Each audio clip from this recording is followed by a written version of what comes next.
বাবা আপনাদের এখানে খতম তারাবি হয়? হ্যাঁ হয় না? করবেন, খতম তারাবি পড়বেন। একজন হাফেজকে নিয়ে খতম তারাবি পড়বেন, এক পারা করে পড়বেন, কমসে কম এক পারা করে।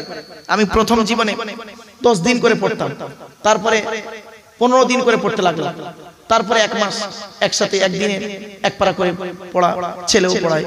যাই হোক বাবা, তো এজন্য আপনাদের বলি, কোরআন রাসূল করিম সাল্লাল্লাহু আলাইহি সাল্লাম উনি করতেন কি, প্রতি রমজান মাসে টোটাল কোরআনটাকে নামাজের মধ্যে পড়ে নিতেন। জোরে বলুন সুবহানাল্লাহ।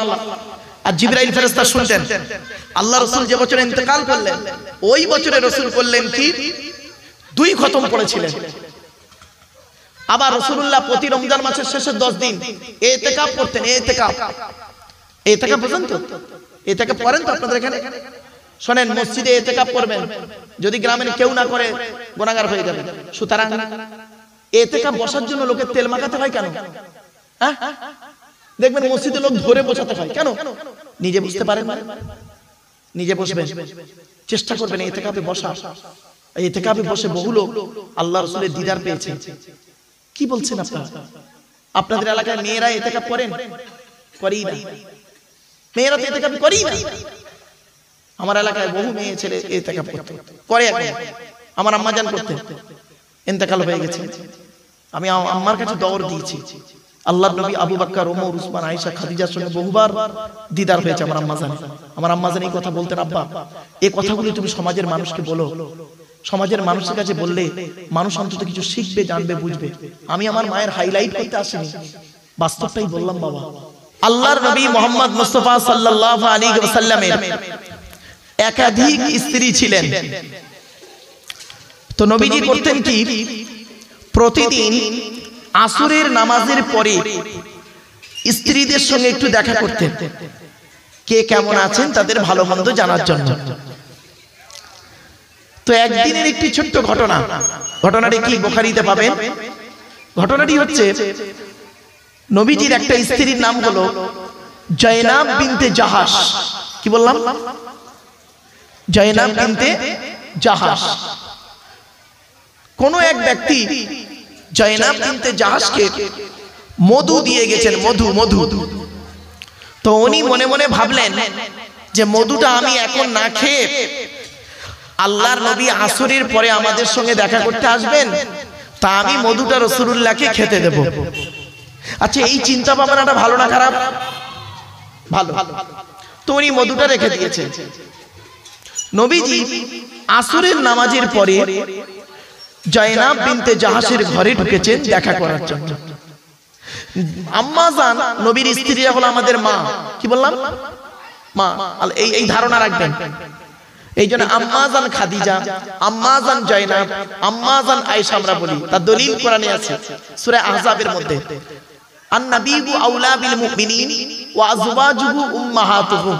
আল্লাহ পাক বলছেন, মুমিনদের কাছে আল্লাহর পরেই সর্বাধিক হলো নবী, আর নবীর স্ত্রীরা হলো ওয়া আজওয়াজুহু উম্মাহাতুহুম, নবীর স্ত্রীরা হলো তাদের মায়ের মতো। সুতরাং নবীর স্ত্রীরা হলো আমাদের মায়ের মতো, তাই আমরা আম্মা জান আয়েশা বলছি, মাথায় রাখবেন। চলো, এবারে করেছেন কি, আম্মা জান জয়নাব রাদিয়াল্লাহু তাআলা আনহা উনি করেছেন কি, মধুটা নবীকে খেতে দিয়েছেন। নবীজি মধুটা খাচ্ছেন। 5 মিনিট কি 7 মিনিট একটু দেরি হয়েছে, ব্যাস। বাইরে নবীর আরো দুটো স্ত্রী, নাম হলো আম্মা জান আয়েশা, আম্মা জান হাফসা। উমারের কন্যা হলো হাফসা, আর আবু বকরের কন্যা হলো আয়েশা। এরা খুব ভালো বান্ধবী ছিল। তো আম্মা জান আয়েশা আর হাফসা দুজনে মিলে নিজেদের মধ্যে আলোচনা করছে, কি ব্যাপার বলো তো, নবীজি জয়নাবের ঘরে ঢুকে কতক্ষণ ধরে গল্প করছে, আমরাও তো কথা বলবো একটু। কি গল্প করছেন অতক্ষণ ধরে? ব্যাস, তখন দুজনের মধ্যে যুক্তি করল, শোনো, নবীজি আমাদের সামনে এলে আমাদের মধ্য থেকে এমন একটা প্রশ্ন নবীজিকে করব, নবীর পেট থেকে আসল কথাটা বের হয়ে যাবে। কি প্রশ্ন? তো নবীজি ভালো মনেই এসেছেন, আম্মা জান জয়নাবের ঘরে করেছেন কি, মধুটা খেয়ে চলে এসেছেন। আসার পরে দেখছেন আয়েশা আর হাফসা দাঁড়িয়ে আছে। আল্লাহ নবী বলছেন, আল্লাহ নবী আসতেই ওনারা দুজনে সালাম দিলেন, আসসালামু আলাইকা ইয়া রাসূলুল্লাহ। ওয়া আলাইকুম আসসালাম। নবীজি বুঝতেই পেরেছে এরা দুজনে দাঁড়িয়ে আছে মানে কিছু একটা ব্যাপার আছে। তো নবীজি বলছেন, কি ব্যাপার আয়েশা হাফসা? তখন আম্মা জান, ওই দুই আম্মা জানের মধ্যে থেকে একজন বলছে, আম্মা জান আয়েশা বলছেন, ইয়া রাসূলুল্লাহ, আপনার মুখ থেকে না মাগাফিরের গন্ধ বেরোচ্ছে। আদৌ নয়, মাগাফিরের গন্ধ বেরোচ্ছে। আচ্ছা, মাগাফিরটা কি? আরবের একটা ফল, যে ফলটা অত্যন্ত দুর্গন্ধ, কেউ খেতে চায় না। ফলটা খেলে খুব গাল থেকে গন্ধ বেরোবে। আম্মা জান আয়েশা বলছে, ইয়া রাসূলুল্লাহ, আপনার মুখ থেকে মাগাফিরের গন্ধ বেরোচ্ছে। নবীজি তখন বলছে, এই আমি মাগাফির খাইনি, মাগাফির খাইনি। ওই জয়নাবকে একজন মধু দিয়ে গেছে, ও বেচারা মধুটা না খেয়ে আমার জন্য রেখেছিল, জানো, আমি মধু খেয়েছি। তখন আম্মা জান আয়েশা দেখলেন, এই রে আসল কথা বেরিয়ে পড়েছে। বুঝতে পারছেন? মেয়ে নারী কি জিনিস শিখে নিন আজকের এই ওয়াজ থেকে। আমার মা বোনরা রেগে বারুদ, নারী কি জিনিস দেখুন। তখন ফট করে আম্মা জান আয়েশা কি বলছেন দেখুন। আম্মা জান আয়েশা তখন পতরা পট করে ঘুরিয়ে দিয়েছে, ঘুরিয়ে দিয়ে বলছে, ইয়া রাসূলুল্লাহ, আপনি ডাইরেক্ট মাগাফির খেয়েছেন এটা আমি বলছি না। বলছি তবে কি বলছো? মৌমাছিটা মাগাফিরে বসেছিল, ওখান থেকে উড়ে গিয়ে মধুই বসেছে, আর ওই চাকের মধু আপনি খেয়েছেন। বলছিস এ আমি আর মধু টধু খাবো না, মধু খাবো না, বড্ড গন্ধ, খাবো খাবো। ব্যাস, একটা ঘটনা, এই ঘটনাটা মাথায় রাখবেন, একটা ব্রেন এক সাইডে রাখবেন। আর একটা ঘটনা বলছি, দুটো ঘটনাকে কেন্দ্র করে এই সূরাটা নাযিল হয়েছে। নবীজির একটা স্ত্রী ছিল মারিয়া কিপ্তিয়া। কি বললাম বাবা? এই ঘটনাগুলো শুনে নিন, আমি তো মানে করব আর ঝরঝর করে চলে যাব। এই ঘটনাটা না শুনলে আমি যে তাফসীরটা লিখছি বাবা, তাফসীরটার নাম হলো তাফসীর আবু বকর সিদ্দিক। আমার লেখা তাফসীর যেদিন আপনাদের হাতে এসে পৌঁছাবে বাবা, সেদিন আমি আর হয়তো এই পৃথিবীতে থাকবো না, অন্ধকার নীরব নগরে চলে যাব। মানুষ চলে যায়, কথাটাই রয়ে যায়। তাই আপনাদের বলছি বাপ, আলোচনাটা শুনুন, টেনে টেনে বলছি না বলে অসুবিধা হচ্ছে বাবা, একটু দাঁড়ান, টানের জায়গা আসুক, টান দেবো, চিন্তা করবেন না। একটু দাঁড়ান, আগে আগে ব্রেনে ঢুকিয়ে নিন, ব্রেনে ঢুকিয়ে নিন, তারপরে টান দেবো, চিন্তা নেই। নবীজির একটা স্ত্রী ছিলেন মারিয়া কিপ্তিয়া। কি বললাম বাবা? মারিয়া কিপ্তিয়া। তো নবীজি করেছেন কি, নবীর আরেকটা স্ত্রীর নাম কি ছিল বললাম এক্ষুনি, হাফসা, উমারের কন্যা। বলেছি না, উমারের কন্যা হাফসা। আম্মা জান হাফসা বলছেন নবীকে, ইয়া রাসূলুল্লাহ, আমি একটু মায়ের বাড়ি যাব, মায়ের বাড়ি যাব। তখন নবীজি বললেন, তুমি তোমার মায়ের বাড়ি যাবে, যাও যাও যাও যাও যাও। তো আম্মা জান হাফসা নবীর কাছে অনুমতি নিয়ে মায়ের বাড়ি গেছেন বেড়াতে। এখন নবীজি করেছেন কি, আম্মা জান হাফসার বিছানায়, হাফসার বিছানায় মারিয়া কিপ্তিয়া বলে এক স্ত্রীকে ডেকে গুরুত্বপূর্ণ কিছু কথা বলছিলেন। এমত অবস্থায় আম্মা জান হাফসা এসে হাজির। উনি দেখছেন নবীজি আমার ঘরে আমার বিছানায় বসে অন্য স্ত্রীকে নিয়ে গল্প করছে। নবীজি বললেন, শোনো হাফসা, তুমি কিছু মনে করো না, আর তুমি এই কথাটা অন্য কোন স্ত্রীকে বলো না, তাহলে সে বেচারা এই মারিয়া কিপ্তিয়াকে বলবে, আর মারিয়া কিপ্তিয়ার মনে একটু দুঃখ লেগে যাবে যে উনিও নবীর স্ত্রী, আমিও নবীর স্ত্রী, আমি ওনার ঘরে গিয়েছি, তাই উনি মনে দুঃখ পেলেন। এইটুকু ব্যাস, এই ঘটনা দুটো মাথায় রাখো। আচ্ছা, নবীজি প্রথমে কি বলেছিলেন? আমি আর মধু খাবো না বলেছিল না? হ্যাঁ, আচ্ছা, মধু হালাল না হারাম? জোরে বলো। হালাল। নবীজি বললেন আর খাবো না। ব্যাস, এই দৃশ্যটা আমার আল্লাহ পাক লক্ষ্য করছেন। সঙ্গে সঙ্গে জিবরাইলকে বললেন, জিবরাইল চলে যাও, আমার রাসূল বলেছেন মধু খাবো না। কেন খাবেন না? আমি মধুর মধ্যে রোগের ওষুধ দিয়েছি, মধু হলো হালাল। ব্যাস, জিবরাইল এলেন, তখন এই সূরাটা নাজিল হলো। এবার পড়ছে শুনুন, ইয়া আইয়ুহান নাবিয়্যু লিমা তুহাররিমু মা আহাল্লাল্লাহু লাকা তাবতাগী মারদাতা আজওয়াজিক ওয়াল্লাহু গফুরুর রহিম। আয়াতটা পড়লাম, বাংলা মানেটা শুনুন। ইয়া আইয়ুহান নাবিয়্যু, হে নবী, লিমা তুহাররিমু মা আহাল্লাল্লাহু লাকা, আপনি কেন হারাম করলেন আমি আল্লাহ যেটাকে হালাল করেছি? বুঝতে পারছেন না? আপনি কেন হারাম করলেন নবী আমি যেটা আপনার জন্য হালাল করেছি?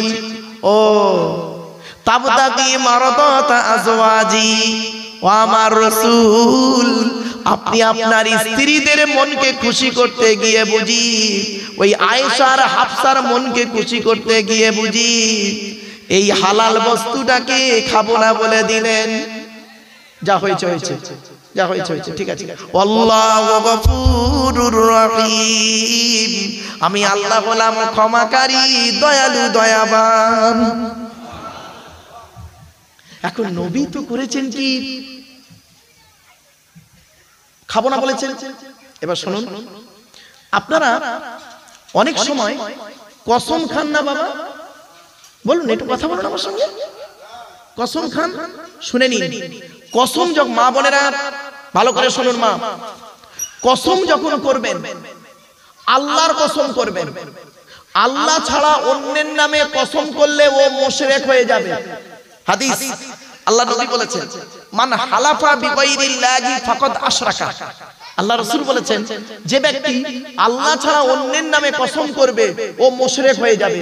পীরের কসম, পীরের কসম, মাজারের কসম, বাপের কসম, মায়ের কসম, ছেলের কসম, আবার ব্যবসার কসম, আবার অনেকে আবার দেখবেন স্ত্রীর কসম। এখন আবার নতুন একটা কসম বেরিয়েছে যুবক ছেলেদের, ভালোবাসার কসম। ঠিক না বেটি? এই বাস্তব, প্রেমিক প্রেমিকাকে ভালোবাসার কসম দিচ্ছে। বাবা, কোনো কসম চলবে না। কসম যখন করবে আল্লাহর কসম করবেন। এখন কসম করে যদি আপনারা কসমটাকে ভেঙে ফেলেন, তার কাফারা দিতে হবে। কসম তিন প্রকারের, করকম করকম, ভালো করে শুনে নিন, তিন রকমের কসম। আচ্ছা দেখুন তো, এই তিন রকমের কসম আপনারা খান কিনা? এক নাম্বার, ইয়ামিনে লাগবুন, লাগব বেকার কসম। লাগবুন মানে বেকার, বেকার কসম। কিরকম বেকার কসম? ধরুন উদাহরণ দিচ্ছি। আমি এখানে বসে বসে বললাম, আল্লাহর কসম করে বলছি, আপনার এক্ষুনি মসজিদের ইমাম সাহেব, মসজিদের সেক্রেটারি সাহেব স্টেজে আসছে। আচ্ছা, আমি আল্লাহর কসম করলাম নি? আরে ভাই বলুন না একটু। আল্লাহর কসম করে বলছি, আপনাদেরকে এক্ষুনি মসজিদের সেক্রেটারি মেম্বারে আসছে এই স্টেজে। এখন দেখা গেল আপনারা দেখছেন মসজিদের সেক্রেটারি নয়, মসজিদের মুয়াজ্জিন আসছে। তাহলে আমার কসম খাওয়াটা বেকার হলো না? এই রকম কসম যদি জীবনে কোনোদিন খেয়ে ফেলেন, তাহলে ইমাম আবু হানিফার কাছে কোনো গোনা হবে না, কিন্তু ইমাম শাফির কাছে গোনা হবে। বুঝতে পারছেন? এইরকম কসম একে বলে বেকার কসম। এবার দ্বিতীয় কসমটা শুনুন, ইয়ামিনে গমুস। গমুস শব্দের অর্থ হলো ডুব জানা। শুনেন, এই কসমটা খেয়েছেন কিনা দেখুন তো দেখি আপনারা মা বোনরা। অতীতকালে কোন সত্য ঘটনার উপরে মিথ্যা কসম খাওয়া। আবার বলছি, অতীতকালে কোন সত্য ঘটনার উপরে মিথ্যা কসম খাওয়া। ধরুন একটা উদাহরণ দিচ্ছি। আমি এখানে বসে বললাম, আমি ছোট্ট একটা উদাহরণ দিচ্ছি। ধরুন একটা বস্তু চুরি হয়ে গেছে, আপনাদের এই ঘরে বসেছিলাম আমি, হঠাৎ একটা মোবাইল চুরি হয়ে গেছে, আমি একাই ছিলাম। এখন আপনারা বললেন, হুজুর মোবাইলটা চুরি হয়ে গেছে, আপনি চুরি করেছেন? কিন্তু আমি চুরি করেছি, আমার ড্রাইভারকে দিয়ে ধরুন আমি পাঠিয়ে দিয়েছি। উদাহরণ দিচ্ছি, আমি চুরি করেছি মাত্র। এখন আমাকে ওরা বললো, বেচারা বাড়িওয়ালা বলছে, হুজুর মোবাইলটা আপনি চুরি করেছেন। আমি তখন কি বললাম জানেন? আল্লাহর কসম করে বলছি বাবা আমি চুরি করিনি, আমি আলেম লোক, বক্তা লোক বললাম। তাহলে কি হলো? অতীতকালে সত্য ঘটনার উপরে মিথ্যা কসম খেলা। এই রকম কসম আপনার জীবনে খাননি অনেকে? সত্যি কথা বলুন, খেয়েছেন। এই কসমকে বলা হয়, এই কসমের জরিমানা কি শুনে নিন। এই কসমের কাফারা নেই ইমামে আজম আবু হানিফার কাছে, মানে জরিমানা দিতে হবে না। ইমাম শাফির কাছে গোনাও হবে, কাফারাও দিতে হবে, ইমাম শাফির মতে। আর আবু হানিফার কাছে কি, ইমাম আজম আবু হানিফা রাহমাতুল্লাহ আলাইহির মতে কি, গোনা হবে, জরিমানা দিতে হবে না। এবার আসছি 3 নাম্বার কসমটা, খুব ইম্পর্টেন্ট, এইটাই খুব জরুরি, শুনে নিন। ভবিষ্যৎকালে কোন কাজ করা বা না করার উপরে কসম খাওয়া। ধরুন একটা উদাহরণ দিচ্ছি, আমি এখানে বসে বললাম আল্লাহর কসম করে বলছি ওই লোকটির সঙ্গে আমি কথা বলবো না, আমি কসম খেলাম তো, বলুন না। এরকম কসম আপনারা খাননি অনেক সময়, ভাই ভাই ঝগড়া করেছেন ইত্যাদি ইত্যাদি, অনেক কিছু করতে গিয়ে, স্বামী স্ত্রী করতে গিয়ে অনেক কিছু হয়েছে। শালা বোনাই ঝগড়া হতে হতে বোনাই বললো আল্লাহর কসম করে বলছি তোর বাপের বাড়ি যাব না, জীবনে মরে গেল তোর বাপের বাড়ি যাব না, এক বাপের যদি বেটা হয়ে থাকি তোর বাপের বাড়ি আর যাবই। এখন করেছে কি, 20 বছর শ্বশুর বাড়ি যায় না, 20 বছর পরে না ও শালা দিল্লি থেকে এসছে, একটা অ্যাপেল সেট মোবাইল এনেছে বোনাইয়ের জন্য। তা শালা ফোন করে বলছে দুলা ভাই তোমার জন্য আমি দিল্লি থেকে একটা 1.5 লাখ টাকা দামের মোবাইল এনেছি, আমার বাড়িতে এসে একটু নিয়ে যাও না। অমনি ছুটেছে। আর তুই যে কসম খেয়েছিলিস, তো এইরকম কসমকে বলা হয় ইয়ামিনে মুনআকিদ। আচ্ছা, এই কসমটার ফয়সালা কি? এই কসম যদি ভেঙে ফেলে, যদি ওই বাড়িতে যান অথবা আমি যদি ওনার সঙ্গে কথা বলি, তাহলে কি করতে হবে আমাকে? কোরআন বলছে কাফারা দিতে হবে। মা বোনেরা শুনে নিন, স্বামী স্ত্রী ঝগড়া করতে করতে এরকম ঘটেছে, অনেক ঘটনা ঘটেছে, কিন্তু কাফারা দেননি। কসমের কাফারা কি? ফাকাফারাতুহু ইতআমু 10 মাসাকিন মিন আওসাতি মা তুতঈমুনা আহলিকুম আও কিসওয়াতুহুম আও তাহরিরু রাকাবা ফামান লাম ইয়াজিদ ফাসিয়ামু সালাসাতি আইয়াম। 7 নম্বর পারার 1 নম্বর পৃষ্ঠার একেবারে 12 নম্বর লাইন, সূরার নাম সূরা মাইদার 89 নম্বর আয়াত। কোরআন জানিয়ে দিয়েছে কসমের কাফারা কি, শুনে নিন। 10টা ফকির খাওয়াতে হবে। 10টা ফকির খাওয়াতে হবে। যদি 10টা ফকির খাওয়াতে না পারেন, 10টা ফকিরকে কাপড় দান করতে হবে। তাও যদি না পারেন, একটা গোলাম আজাদ করতে হবে। তাও যদি না পারেন, কমসে কম 3টে রোজা রাখতে হবে। হয়েছে? কত কসম খেয়েছেন তার কোনো ঠিক নেই। বাবা রাগ করবেন না, কেউ ক্ষমা চেয়ে নিচ্ছি। বাবা গরু ব্যবসায়ীরা না এত কসম খায়, গরু তালালতেগিরি করতে গিয়ে। আরে আমি তার বাস্তববাদী, আমি বগরাইদের সময় গরু কিনতে যাই, আমরা মোষ দিই, আমাদের ওদিকে মোষ চলে, মোষ। তা আমি মোষও দিই, গরুও দিই। বাবা তা গরু কিনতে গেলে, মোষ কিনতে গেলে, আমরা এমনি তো দাড়িওয়ালা টুপিওয়ালা একটু টুকটাক ওয়াজ নসিহত করি, লোক চেনে। এই হুজুর এসছে, বাপ এত কসম খেয়ে আমারে ওর গরুটা নেওয়ার জন্য বিশ্বাস করাচ্ছে। তাই বললাম বাবা তুই আর এত কসম খাস না। আমার বাপেরা শুনে নিন, কসম খাবেন খুব সাবধানে, খুব সাবধান। আচ্ছা চলো, এবারে আল্লাহ রাসূল তো বলেছিলেন মধু খাবো না, বলেছিলেন না? আরে ভাই বলুন না, ভুলে গেছেন? কি হবে? আল্লাহ নিজেই তার ফয়সালা দিচ্ছে, শুনুন পরের আয়াত। قد فرض الله لكم تحلة أيمانكم والله مولاكم وهو العزيز الحكيم। আল্লাহ পাক জানিয়ে দিলেন قد فرض الله لكم تحلة أيمانكم। নবী তোমার চিন্তা করতে হবে না, কসমের কাফারার ব্যবস্থা আমি আল্লাহই করে দিলাম, টেনশন নিতে হবে না নবী তোমার। ওয়াল্লাহু মাওলাকুম, আমি আল্লাহ হলাম তোমার সাহায্যকারী, তোমার মাওলা, তোমার মনিবি। ওয়া হুয়াল আলিমুল হাকীম, আমি আল্লাহ সব জানি এবং আমি আল্লাহ হলাম বিচারক। এবার আসছি পরে 3 নম্বর আয়াতটা শুনুন, এখানে একটা ঘটনা আছে। আচ্ছা আমি আপনাদের এই সূরাটা শুরু করার আগে 2টো ঘটনা বলেছিলাম, মনে আছে? একটা আম্মা জান আয়েশার সঙ্গে মধু খাবার ঘটনা, আর একটা বলেছিলাম ওই মারিয়া কিপ্তিয়ার ঘরে নবী এই হাফসার ঘরে মারিয়া কিপ্তিয়াকে নিয়ে নবীজি গল্প করছিল, মনে আছে দুটো ঘটনা। এখন নবীজি কি বলেছিলেন? নবীজি আম্মা জান হাফসাকে কি বলেছিলেন? হাফসা, তুমি এই কথাটা অন্য কোন স্ত্রীকে বলো না, মানা করেছিল না? আরে ভাই বলুন না। কিন্তু আম্মা জান হাফসা কি করেছিল জানেন? কথাটা পেটে না রেখে ওনার বান্ধবী আম্মা জান আয়েশাকে বলে দিয়েছে। ওনার ধারণা ছিল আমি আয়েশাকে বলছি, আয়েশা তো নবীকে বলবে না, আমার নবী, আমার স্বামী নবী জানতেই পারবে না, ওনার ধারণা। এখন যেই বলে দিয়েছে, নবীজি জোহরের নামাজ পড়ে বাড়ি আসছে, জোহরের নামাজ পড়ে হাফসার বাড়িতে যাচ্ছে। এমন অবস্থায় আল্লাহ পাক জিবরাইলকে বললেন, জিবরাইল শোনো, আমার রাসূলকে গিয়ে জানিয়ে দাও, আমার রাসূল ওনার স্ত্রী হাফসার কাছে একটা কথা বলেছিল, ওই একটা কথা কাউকে বলতে মানা করেছিল, আর ওই হাফসা কথাটা পেটে না রেখে ওটা আয়েশাকে বলে দিয়েছে। জিবরাইল বলে চলে গিয়েছে, বুঝতে পারছেন?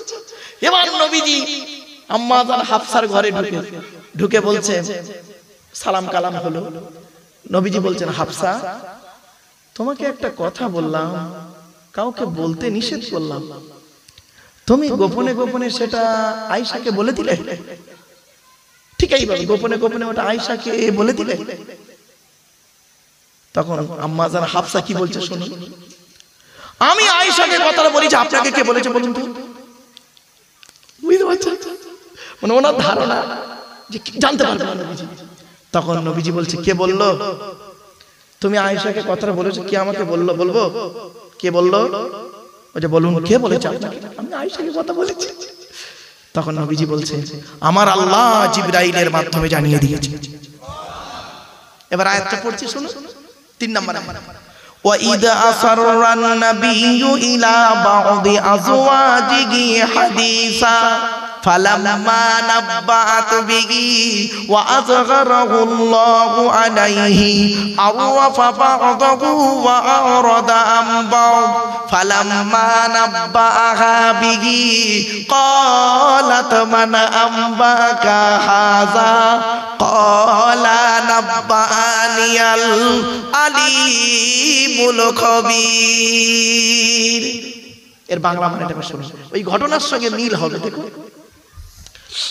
ওয়াইদ আসাররান নাবিয়্যু ইলা বা'দি আজওয়াজিহি হাদিসা, নবী বললেন, নবীকে বলছেন, নবী যখন তার কোন স্ত্রীর কাছে কোনো গোপন কথা বলেছিলেন। মিলছে না মেলেনি? মিলিয়ে নেবেন। সবসময় কোরআনের তাফসীরের নিয়ম হচ্ছে কি জানেন? শুনে নিন, কোরআনের তাফসীর কোরআন দিয়ে হয়, কোরআনের তাফসীর হাদিস দিয়ে হয়। কোরআনের তাফসীর কেউ মন গড়া করতে পারবে না, মনে রাখবেন। আল্লাহ নবী বলেছেন, মান ফাসসারাল কুরআনা বিরাইহি ফালিয়াতাবাওয়াহু মাকআদাহু মিনান নার। আল্লাহ রাসূল বলেছেন, কোরআনের তাফসীর যে, কোরআনের ব্যাখ্যা যে মন গড়া করবে, তার ঠিকানা হবে জাহান্নাম। খবরদার নয় বা, কোরআনের তাফসীর কোরআন দিয়ে হয়, কোরআনের তাফসীর হাদিস দিয়ে হয়। মনে রাখবেন, সব সময়ের জন্য এটা মনে রাখবেন। আর কোরআনের তাফসীর ওই লোকটাই করতে পারে যার 25 রকমের জ্ঞান থাকবে। 25 রকমের জ্ঞান যার ভিতরে থাকবে, ওই লোকটা কোরআনের তাফসীর করার যোগ্যতা রাখে। বাপেরা, আমরা তো বুঝি না, যাকে তাকে যাই তাই বলে দিই। ইলমুন নাহু, ইলমুস সরফ, ইলমুল বায়ান, ইলমুল বাদি, ইলমুল ইলমা, ইলমুল ইশতিকা, উসুল, উসুলের সমস্ত দিক, আম, খাস, মুতলাক, মুকাইয়াদ, সারি, কিনায়া, হাকিকি, মাজাজি, ইবারাতুন নাস, ইশারাতুন নাস, দালালাতুন নাস, ইক্তিজাউন নাস, আমর, নেহি। শুধু তাই নয়, শানে নুজুল জানতে হবে। এই আয়াতটা কোথায় নাজিল হয়েছে, কোন ঘটনাকে কেন্দ্র করে, কাকে কেন্দ্র করে কোরআনে আয়াতটা নাজিল হয়েছে। একটু উল্টো পাল্টা হলেই কিন্তু যাবে গন্ডগোল হয়ে। শুধু তাই নয়, তারিখ জানতে হবে, এই আয়াতের পিছনে অন্য কি আয়াত আছে, এই আয়াতের পিছনে অন্য কি হাদিস আছে, সেই হাদিসটা সহিহ, জয়ীব, মওযু, মাকতু, খবরে মুতাওয়াতির, খবরে মাশহুর, খবরে ওয়াহিদ বলার পরে এরপরে বলা হয়েছে আসমাউর রিজাল জানতে হবে। সাথে সাথে বলা হয়েছে তারিখ জানতে হবে, তারিখ, ইতিহাস জানতে হবে। এবং যিনি কোরআনের তাফসীর করবেন তাকে খাঁটি মুমিন হতে হবে।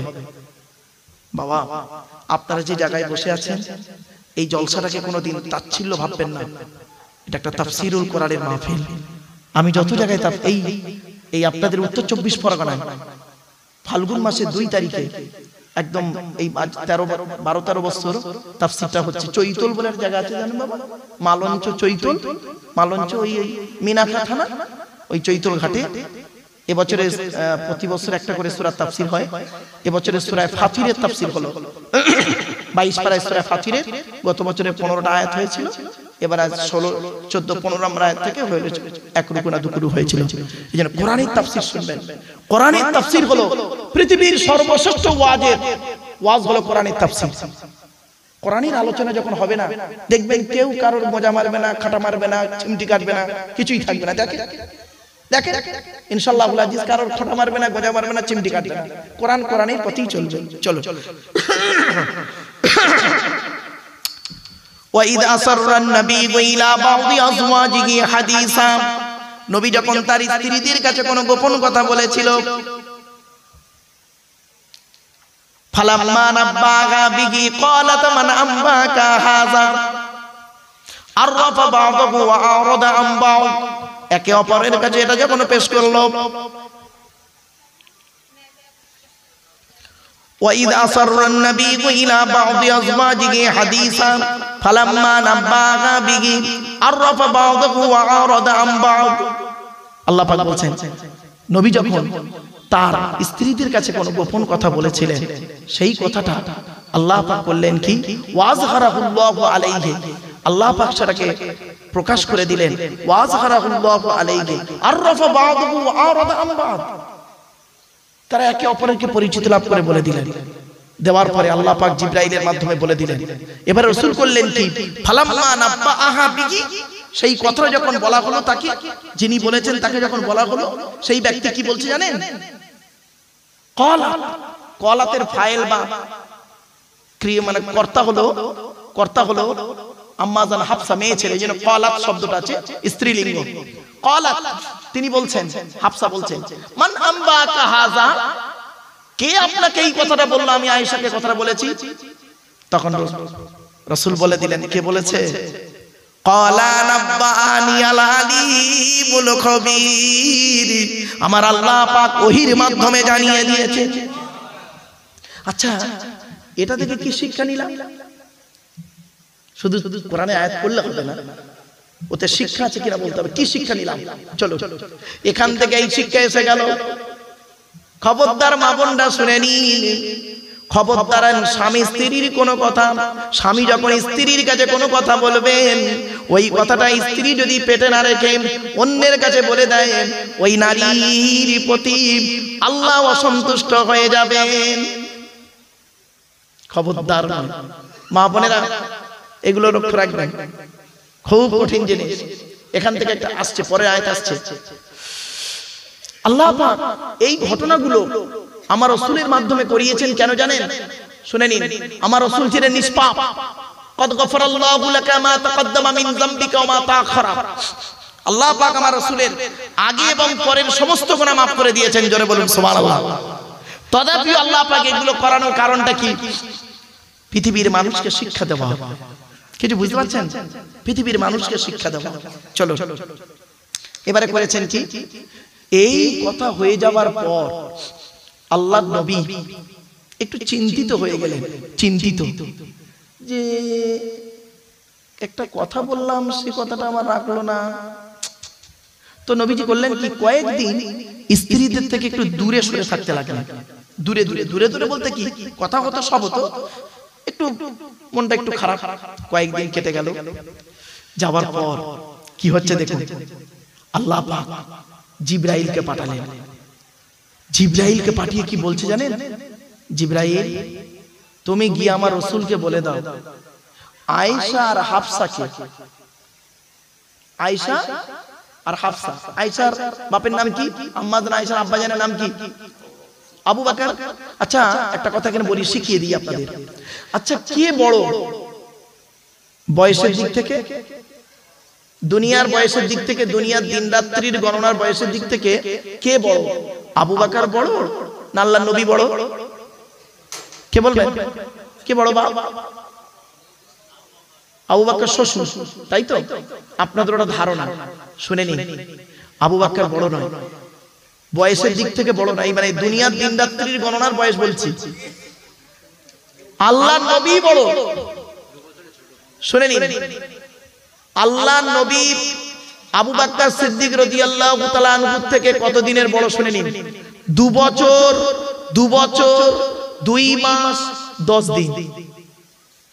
কত বললাম? 2 বছর 2 মাস 10 দিনের বড় হলো আল্লাহর নবী, আর ছোট হলো আবু বকর। চলো এবার আসছি, আম্মা জান আয়েশা আর হাফসাকে আল্লাহ পাক বলে দিলেন জিবরাইলের মাধ্যমে, জিবরাইল তুমি চলে যাও, আল্লাহ রসুলের আমার রসুলের 2 স্ত্রী আয়েশা আর হাফসাকে তওবা করতে বলো। আর যদি ওরা তওবা না করে যদি মনে মনে ভাবে যে আমি আবু বকরের কন্যা, আমি ওমরের কন্যা, এরকম যদি মনে মনে ভাবে, তাহলে ওদেরকে বলে দিও আমার আল্লাহ পাক হলেন আমার নবীর সাহায্যকারী, জিবরাইল ফেরেশতাও হলো নবীর সাহায্যকারী, সৎ মুমিন বান্দারা হলো নবীর সাহায্যকারী, এমন কি সমস্ত ফেরেশতারা হলো নবীর সাহায্যকারী।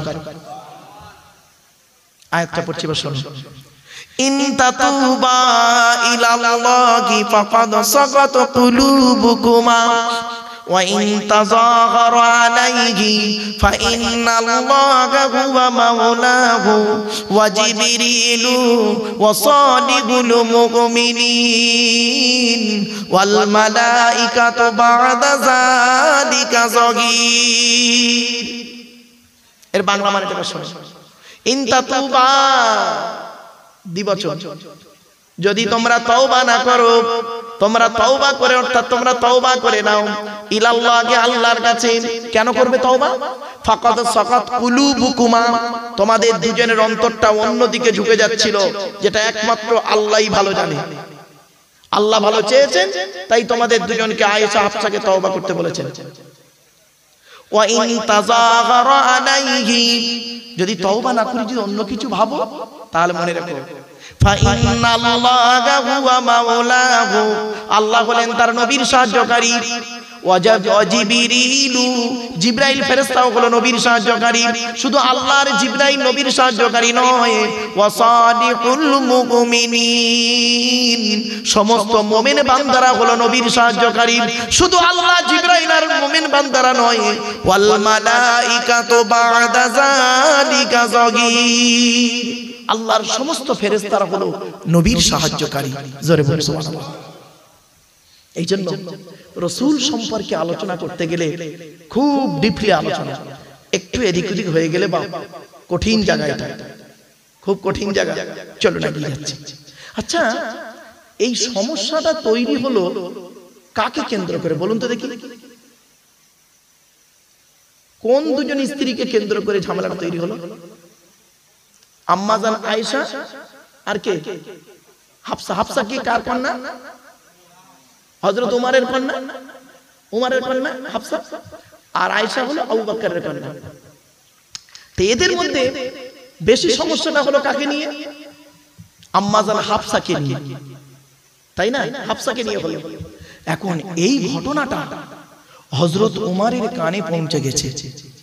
আমি আপনাদের বলেছিলাম না, বক্তব্যের শুরুতে একটা ইঙ্গিত দিয়েছিলাম যে আপনারাও শ্বশুর হয়েছেন আর নবীও শ্বশুর হয়েছে, বলেছিলাম না? আপনারা জামাই হয়েছেন, নবীও জামাই হয়েছে। চলুন এবার দেখে নিই। এই ঘটনাটা এখন হযরত ওমর ফারুকের কানে পৌঁছে গেল যে আমার মেয়ে হাফসা, আমার জামাই, আমার রাসূলের সঙ্গে এমন কিছু আচরণ করেছেন যে আচরণে আল্লাহ রাব্বুল আলামিন কোরআনের আয়াত নাযিল করেছে। বাস, হযরত ওমরের মেজাজটা একদম আগুন হয়ে গেছে। সোজা হাফসার বাড়ি আসছে। এখন ওমরের স্ত্রী হযরত ওমর ফারুক রাদিয়াল্লাহু তাআলা আনহুর স্ত্রী ওমরকে জিজ্ঞাসা করছে, আপনি কোথায় যাচ্ছেন? আচ্ছা, এই ঘটনা যদি আপনাদের ঘটতো, আপনার মেয়েকে নিয়ে কেন্দ্র করে শ্বশুর বাড়িতে, মেয়ে মানে জামাই বাড়িতে একটা ঝামেলা চলছে।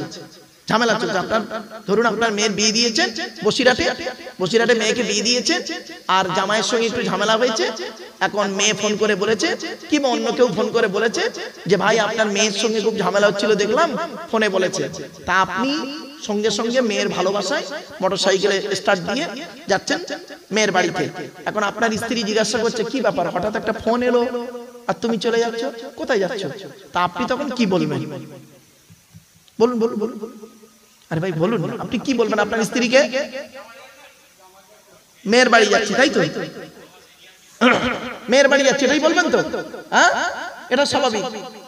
কারণ আপনার কাছে মেয়েটা আগে, তারপরে জামাই, ঠিক কি না? হ্যাঁ, চলো হযরত ওমর কি বলছে শোনো। এইখানেই তো পাওয়া যায়, এইখানেই বোঝা যায় বাপ ইমানের পরীক্ষা দেখা দেখা। হযরত ওমরের স্ত্রী যখন ওমরকে বলছেন আপনি কোথায় যাচ্ছেন, তখন হযরত ওমর বলছে আমি আমার নবীর বাড়ি যাচ্ছি। তার মানে ওনার কাছে কন্যাটা বড় নয়, নবী বড়।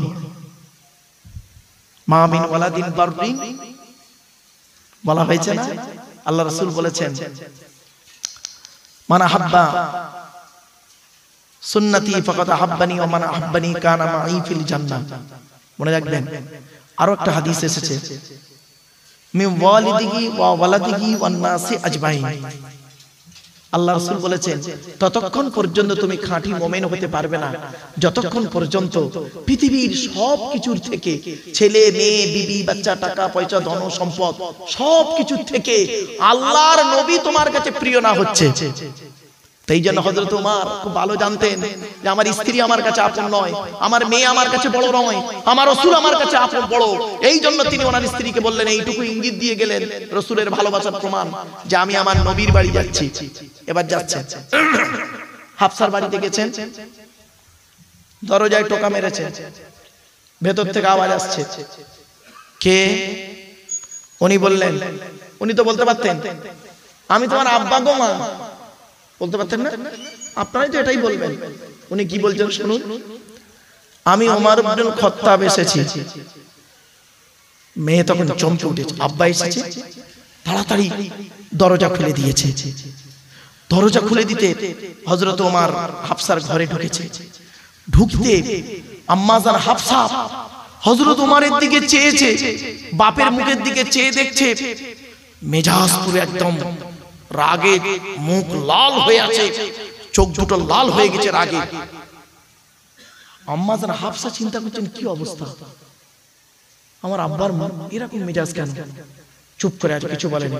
কিছুক্ষণ পরে রাগটা যখন একটু ঠান্ডা হয়েছে হতে কি বলছে এবার শুনুন কি বলছে।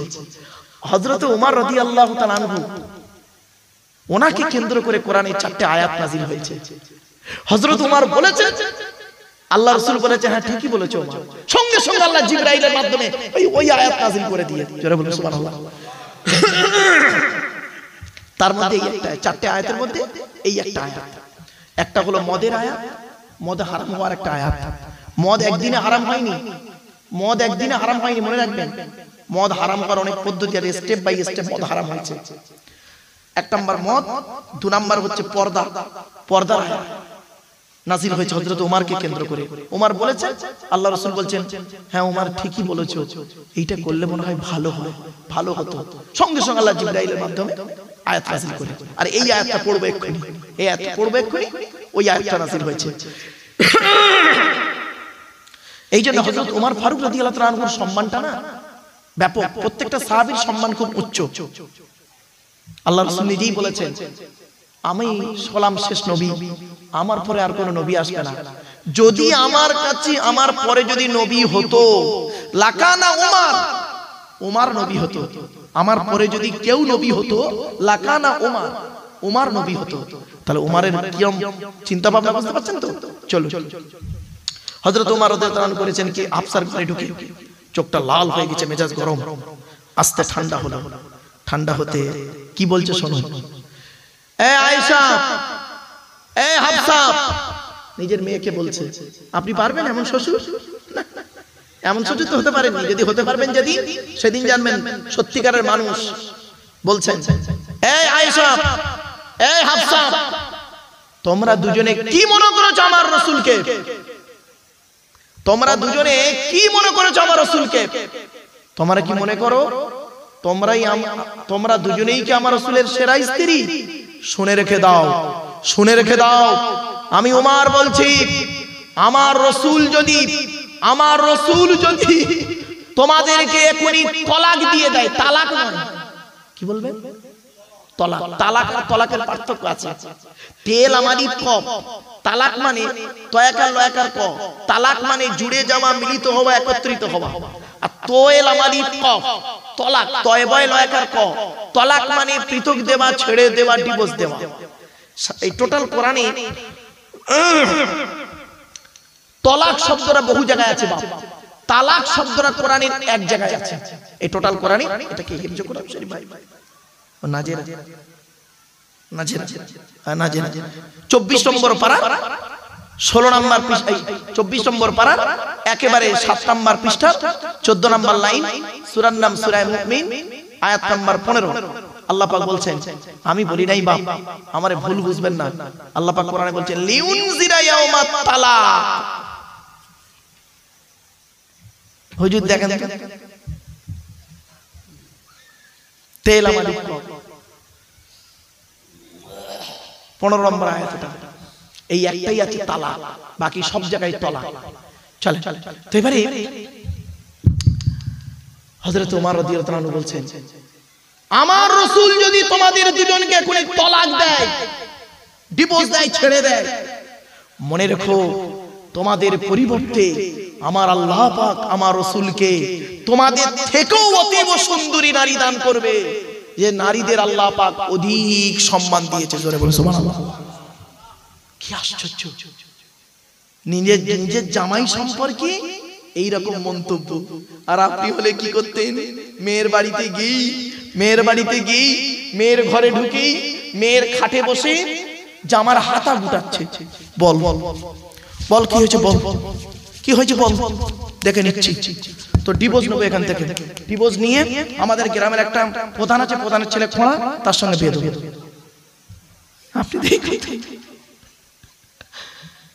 আপনি এই করতেন।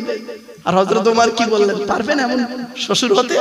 যেদিন এমন শ্বশুর হতে পারবেন, সেদিন জানবেন আল্লাহর কাছে আপনি একজন খাঁটি মানুষ। আজ আপনাদের বলছি বাপ একটা একটা করে, চলুন। হযরত ওমর রাদিয়াল্লাহু আনহু বললেন, কিছুক্ষণ পরে জিবরাইল এলেন। কোরআনের আয়াত নাযিল হচ্ছে আজকে 5 নম্বর আয়াত সূরা তাহরিমের। আসা রাব্বুহু ইন তাল্লাকাকুন্না আইয়ুবদিনাহু আজওয়াজান খায়রাম মিনকুন্না মুসলিমাতিন মুমিনাতিন কানিতাতিন তাইবাতিন আবিদাতিন সাইহাতিন সাইয়্যিবাতিন ওয়া আবকারা। বাপেরা, অসুবিধা হচ্ছে আপনাদের? অসুবিধা হচ্ছে নাকি বাবা? কারণ এই আলোচনা শুনতে গেলে না, আমি এই সব আলোচনা শুনে বেশিরভাগ লোক কোন এলাকার লোক বলে দিচ্ছি, পূর্ব বর্ধমান, পশ্চিম বর্ধমান, পুরুলিয়া, মুর্শিদাবাদ, তারপর উত্তর দিনাজপুর, দক্ষিণ দিনাজপুর, মালদার কিছু এলাকা, কুচবিহার, শিলিগুড়ি, দার্জিলিং, আলিপুরদুয়ার, এইসব জায়গাতে একটু বেশি যাই। তো কোরআনের আলোচনা এক একটা সূরার তাফসীর, এক একটা সূরার তাফসীর 4 ঘন্টা 3.5 সূরাটা কমপ্লিট হলো, 3.5 ঘন্টা 4 ঘন্টার মধ্যে কমপ্লিট হয়ে গেল, দোয়া হয়ে গেল, খাওয়া দাওয়া হয়ে বাড়ি চলে গেল। একটা করে সূরার তাফসীর। আমার বাপেরা, একটু দেরি হয়ে গেল না বাবা? আর একটু সময় দিন।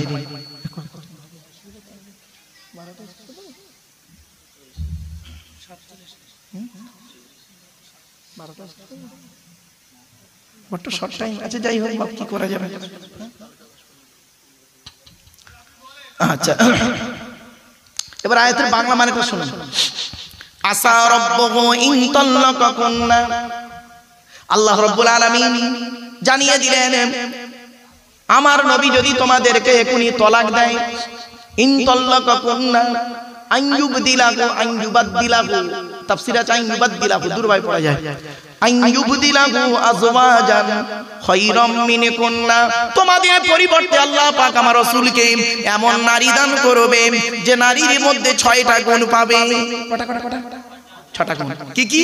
মুসলিমাতিন মুমিনাতিন কানিতাতিন তাইবাতিন আবিদাতিন সাইহাতিন সাইয়্যিবাতিন ওয়া আবকারা। যে নারীদের 6টা গুণ থাকবে। কি কি?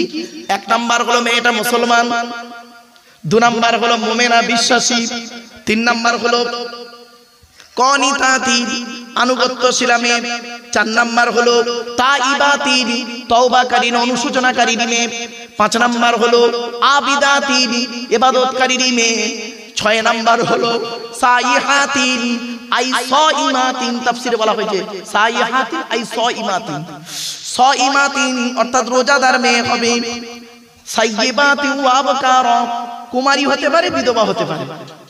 এখান থেকে কি শিক্ষা নিলেন শুনে নিন।